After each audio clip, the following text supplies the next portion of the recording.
Des esclaves de Luango est l'un des sites les plus emblématiques de la traite négrière en Afrique centrale. Entre le XVIIe et le XIXe siècle, la baie de Luango constituait un important point d'embarquement des captifs destinés aux Amériques.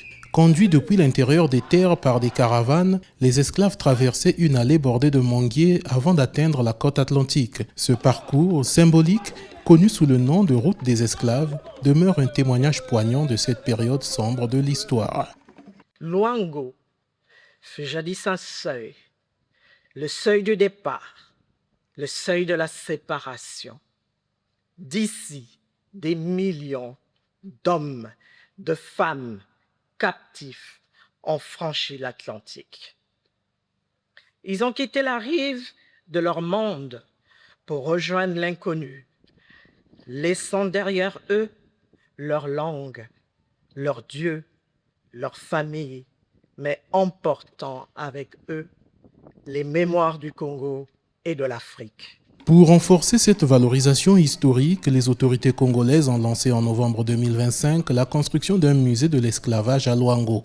Le futur édifice, d'une superficie d'environ 3300 m², devrait accueillir des expositions permanentes, des espaces culturels ainsi qu'un parcours mémoriel destiné à retracer l'histoire de la traite négrière dans la région.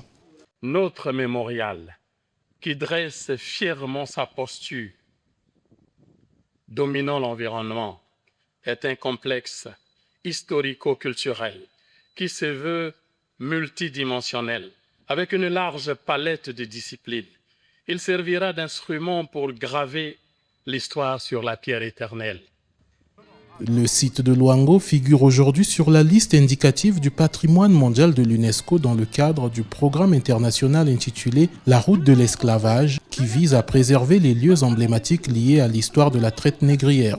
Avec le projet du nouveau musée et la réhabilitation progressive de la route des esclaves, Luango pourrait ainsi devenir l'un des grands lieux de mémoire de la traite négrière en Afrique centrale, à l'image des sites historiques comme l'île de Gorée ou Ouida.